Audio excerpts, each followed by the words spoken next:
Hello, my darlings. Madam Raven here with the tale by Pennytailsup, a wonderful author. And this is a wonderful story called My Husband Blames Me.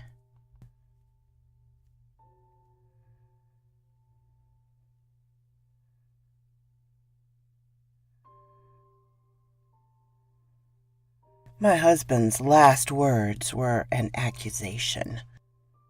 Nathan blamed me for his death, even before it happened by his own hand.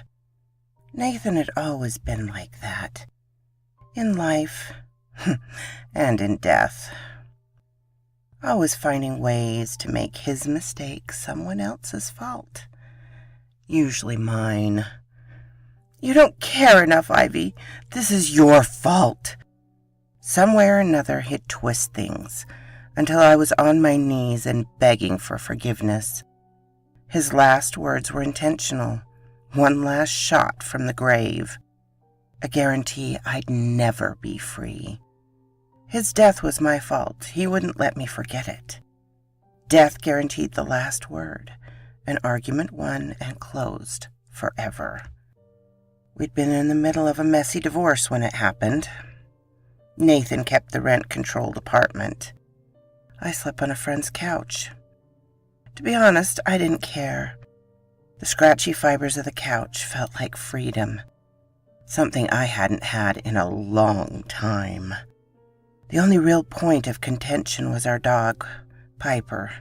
That and the fact that Nathan didn't exactly believe I wanted a divorce. He thought I was trying to prove a point. While he waited for me to come to my senses, he used Piper as leverage. It broke my heart when he refused to let me see her. On rare days he'd allow it. Nathan was sure to remind me what an act of benevolence it was. My threshold for this bullshit only lasted a good year and a half into our marriage before I started worrying over ways out. The prospect of divorce was enough to get the pews at church a-buzzing with scandal, which I desperately wanted to avoid. I procrastinated and tolerated until Nathan's bullshit went beyond emotional abuse and became physical. How did I even get to that point? My answer shouldn't come as a surprise. I rationalized the red flags. When we met, Nathan was 28 and I was 18. I'd been eager to prove I was an adult and made mistakes, learning what that actually meant. Nathan was an attractive man, made even more attractive by his apparent maturity. His initial possessiveness was flattering. I didn't realize he considered me a possession until we were already married. With the divorce already underway, I was actually happy. My life was far from perfect, but the feeling of throwing off the yoke and becoming my own person again was exhilarating. If I could walk away with only one thing, I wanted it to be Piper. Nathan refused to give up his leverage, claiming I was too irresponsible and unstable to keep her. Unwilling to let him win even one more time, I planned shamelessly, intending to get my dog back at any cost. Nathan didn't expect it, but I was equally capable of guile. I knew what he anticipated, and frankly, I didn't have much pride. When I was ready to make my move, I didn't hesitate to humiliate myself. I let him think he'd won, showing up one morning and crying on his stoop, begging him to take me back. I made a mistake. I kept my head down submissively. The theatrics were necessary. An argument at the door wouldn't resolve anything. If I showed any sign that I wasn't there for him, I'd find myself on the wrong side of a slammed door. Barely able to contain his smugness, Nathan let me in. Immediately his lecture began.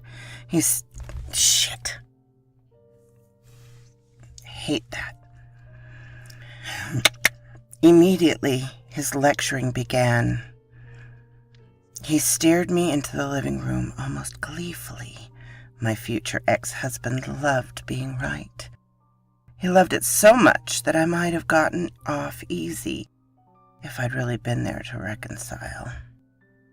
I grabbed a handful of tissues, dabbed at my face as I continued to blubber.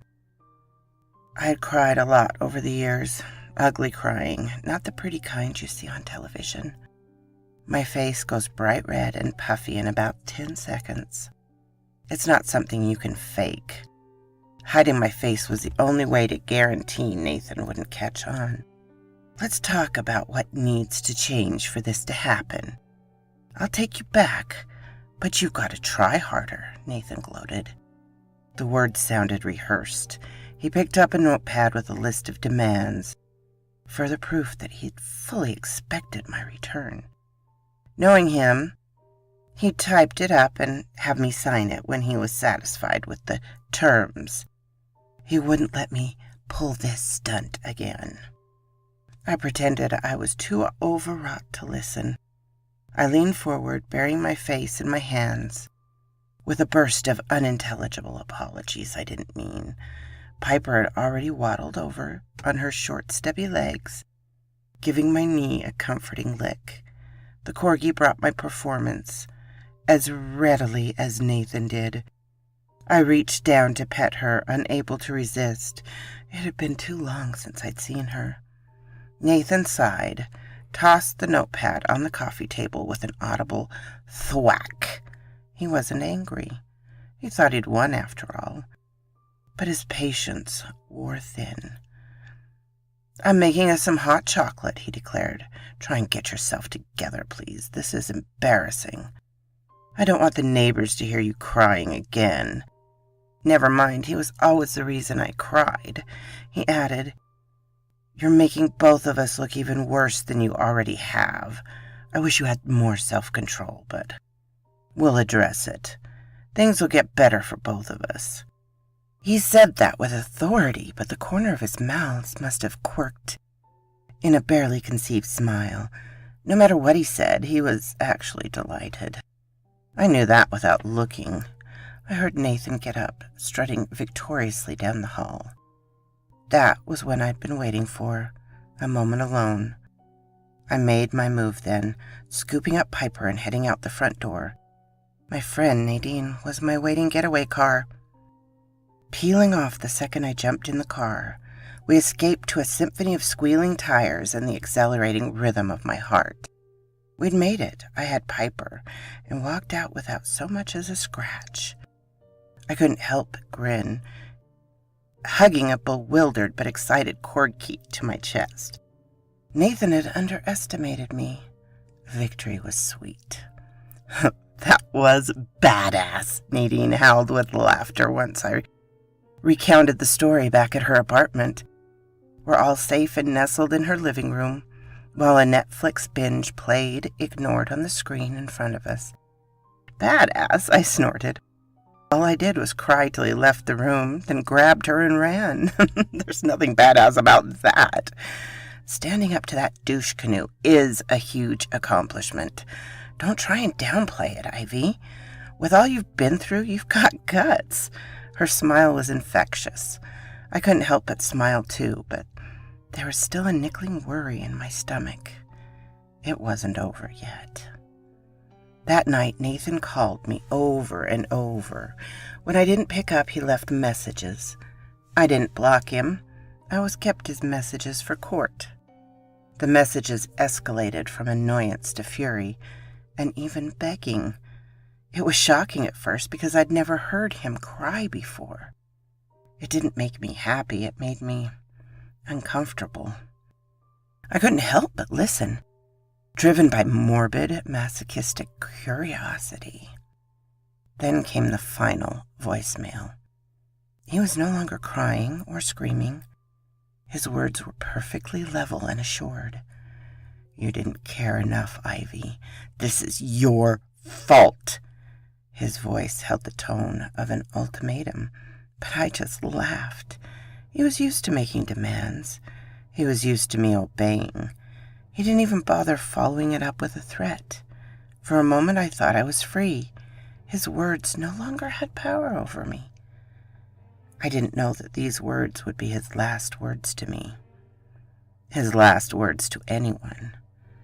I got the news in the morning. Nathan was dead. Self-inflicted gunshot wound to the head. Is it bad that my first feeling was relief?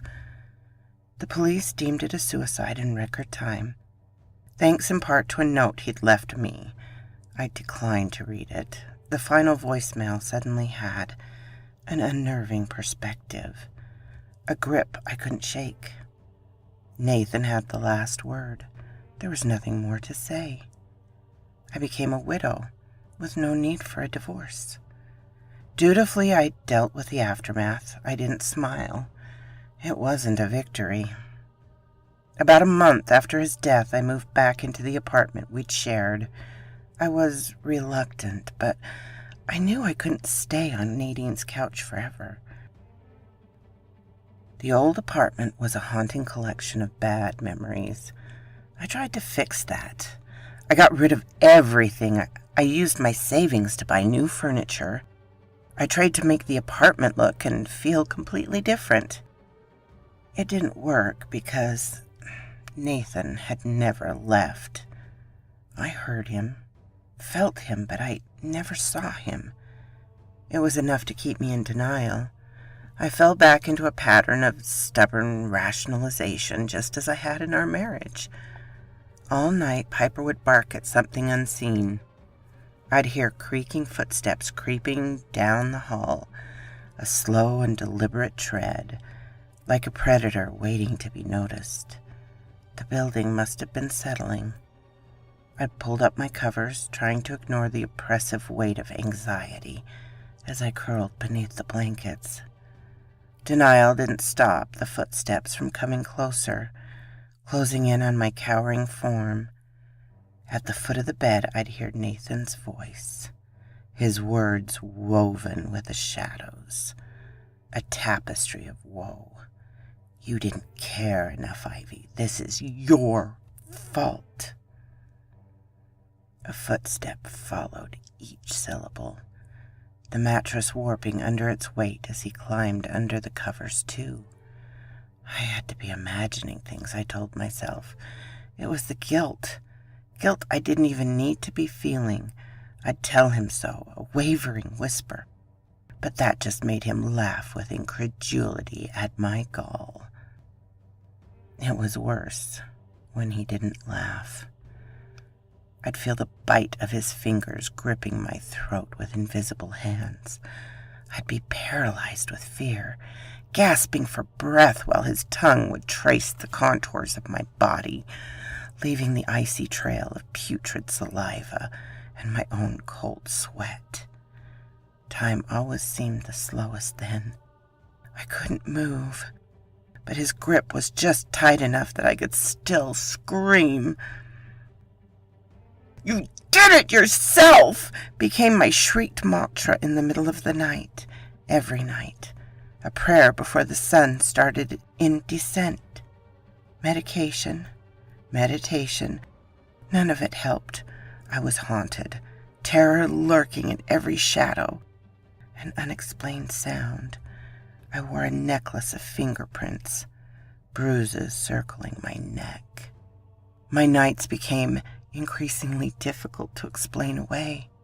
I lost it when I woke up one morning to find a ring under my pillow. My wedding ring, long abandoned. The simple band was a gleaming circle of etched gold engraved with my broken promise. Forever yours. I dropped it in the toilet, flushing it down with stress-induced vomit, but that wasn't the end of it. The ring appeared under my pillow the very next morning, within a stinking water stain and a single dirty handprint next to where my head had been. The next few days were a repeat of the same, with alternating methods of disposal. It didn't matter, the ring kept reappearing, until one day it wasn't under my pillow. A moment of relief was cut painfully short. It was on my left ring finger. I couldn't get it off, no matter how hard I tried. Trying only made it worse, tightening until my skin began to bulge and discolor. It didn't stop even after cutting off my circulation. The metal bit into my skin, blood seeping out and running in rivulets down my hand and arm as I drive to the hospital. The gold was unnervingly cold, even when my skin was glitteringly red. My golden ring remained immaculate, gleaming without a drop. It didn't even stop when I stopped resisting and parked my car in the middle of traffic. Screaming in agony, the ring continued to chew through my finger until it was off completely. It was only when my finger fell off and rolled under the driver's seat that the pain went away, giving way to a tingling numbness. I finished the drive to the hospital, managing to find my lost digit, but the ring was gone. The finger couldn't be reattached. While it wasn't a life-threatening injury, the loss of my ring finger was symbolic. It was a message. I was never going to get married again. I still belonged to Nathan. The ring did not reappear after that, but I couldn't sit still and wait for Nathan to find new ways to hurt me. I knew he would, because the more I tried to ignore him, the angrier he became. Without any other options, I went to church. It seemed silly even to me, but I didn't know where else to turn. After services were over, I waited patiently for the congregation to disperse. I kept my head down, not making eye contact with anyone. I didn't want my plight to become gossip, so I wouldn't speak up until everyone else had gone. Except in passing, I'd never spoken to Father Dan. Although I faithfully attended every Sunday service, I'd never felt comfortable asking for his help directly. Of course, I could have used his help a long time ago, taking responsibility for my mistakes and enduring had not ended well. Father Dan noticed, taking a seat beside me once the church was quiet. His eyes were warm, his face lined with years of genuine joy and sorrow. He was a man who had heard and seen it all. I'd always found him intimidating. He wasn't exactly what you pictured when you thought of a priest. He was scruffy, with calloused hands and skin that was almost perpetually sunburned. I wasn't sure how he found time to get a tan, let alone the time to overdo it. Once I was sure we were alone, I told him all that had been going on since I'd moved back into my old apartment. I didn't hold back, finding it surprisingly easy to be honest with him. I showed him my left hand, missing a finger. To my credit, I didn't even cry. To his credit, he didn't interrupt me once, just listened quietly to my entire story, without judgment. "This isn't your fault," he told me once he was sure I was done. I smiled wearily when he said that. It did sound a lot more convincing coming from a priest. "Where's his body?" Father Dan was getting right to business. I was surprised, but answered. He'd been buried at Memorial Park Cemetery. I watched as he wandered over to his office, only to return moments later with a shovel and what I assumed was a very old Bible. "Father, can you explain before I get the wrong idea?" I laughed nervously, eyeing the shovel. He smiled, not at all surprised by my reaction. His answer decisively, speaking slowly in the scripted way people do when they've explained something 1,000 times. "His body needs to be burned," he explained. "Unfortunately, since he's buried," he nodded towards the shovel by way of explanation. "I'll also annul the marriage," he added. "I'm assuming the courts didn't deem it necessary to issue a decree of divorce upon his death?" "They didn't. There wasn't a need. Till death do us part, right?" except Nathan hadn't parted at all. I felt tears build pressure behind my eyes, but I managed to keep them in check. That's poetry. Death isn't the end, it's the beginning. If you were happily married, would you really want to be parted from someone just because you died? No, I admitted, although I'd considered that a big if. If I was happily married. I have the authority to annul the marriage in this case. There are special circumstances. That won't sever his connection completely, but the cleansing fire will. I didn't pretend to understand, but I had hoped. Without further argument, we both made our way to Memorial Park Cemetery. It felt like the setup to a bad joke. A priest and a widow walk into a cemetery, only neither of us were laughing. However, for the first time since Nathan's haunting had begun, I felt safe. Father Dan waved at the groundskeeper as we walked through the gate. The groundskeeper waved back, not batting an eye when he saw us with the shovel conspicuously in tow. My fears that we would be caught were quickly proved unfounded. This must not have been the first time Father Dan had performed this kind of service. It was broad daylight, but that didn't seem to be a deterrent. No one bothered us. Is this really okay? I bit my lip, watching him press the shovel firmly into the dirt, covering Nathan's grave. I was surprised to see a priest doing this sort of heavy labor. When I offered to help, he wouldn't have it. Father Dan was considerate of me, pausing every few minutes to offer kind words or reassurance even when his breathing was becoming labored from the task at hand. You're so comfortable at a time like this. Have you done this before? I finally felt comfortable making conversation, breaking the one-sided silence to ask. Many times, unfortunately, he answered. Don't worry, this isn't illegal. You're the widow. You have the authority to allow this. Breathe, Ivy, his smile compassionate, his tawny eyes crinkling at the corners. It's just, I don't know. But my reaction must have been common because he was calm and patient throughout. I'd always thought that Father Dan was stern and serious, and from where I sat during Sunday services, now that I saw that I'd misjudged his character. When the casket was unearthed, he had me step into the grave, where he read a passage from his book.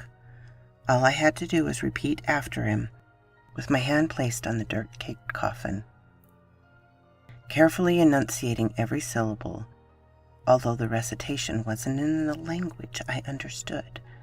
With that, I was free. It was so simple I almost wanted to laugh. A lot easier than anything that could have happened in the courtroom. I kept my distance while he salted and burned the body, adding a dusting of a strange black powder from a satchel at his waist. I tried to ignore the smells and sounds of burning flesh. It wasn't pleasant, even if he'd been dead for a while. I refused to leave, even with the assurance that I didn't need to stay.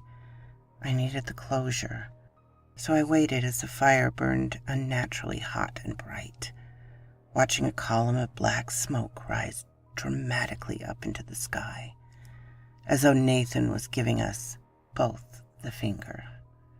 The thought didn't frighten me, it made me smile. It was only when the body was reduced to ash that I braved a look inside what was left of the coffin.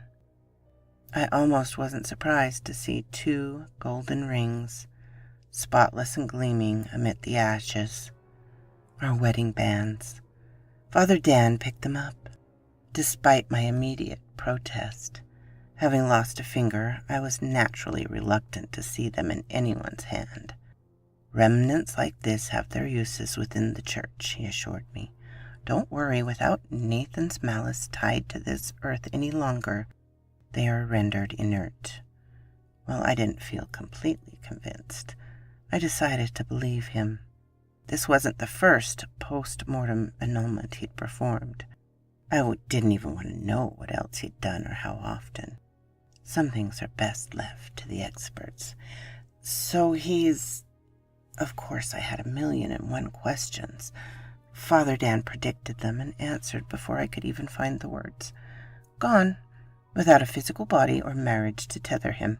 He will go where he's meant to go. Take a shower before sunset, and you'll be cleansed as well.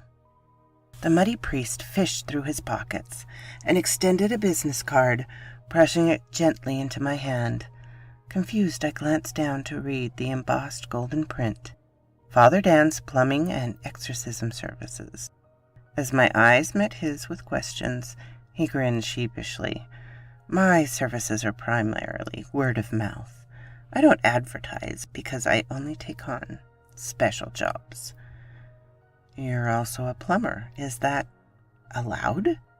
It wasn't that I'd cause trouble, but the question stumbled out of my mouth anyway before I could think better of it. By special jobs, I guessed he didn't mean unclogging toilets. Only as an extension of my ministry, he explained, leaving it at that. He mopped at his brow with a handkerchief that had seen better days, exhausted yet exuding a sense of deep satisfaction. Thank you, Father, I whispered gratefully, tucking away the card. I had more questions, but I decided it was better not to ask. I already felt like I knew too much. I didn't need or want to know more. Go home, Ivy. Your duty has ended here. With a final pat on my shoulder, he sent me on my way. See you next Sunday. The first thing I did when I got home was take a long shower, washing away the events of the day and the past few months, watching my worries wash down the drain. Nothing happened, even when the sun set. I'd grown so used to nights of terror that I didn't completely trust the peace and quiet at first, but that initial apprehension melted quickly. As I lay down to sleep, curling up with my corgi, I murmured a quick, sincere prayer. I took comfort in the fact that Nathan was gone. Remembering Father Dan's words, I smiled. He will go where he is meant to go. Who would have thought I'd be relieved that hell exists? So quoth this raven. Thank you, my darlings, and if you enjoyed this, please like, subscribe, and if you leave me a comment, I will be sure and comment back. Bye-bye, my darlings. So quoth this raven. Thank you, my darlings, and if you enjoyed this, please like, subscribe, and if you leave me a comment, I will be sure and comment back. Bye-bye, my darlings.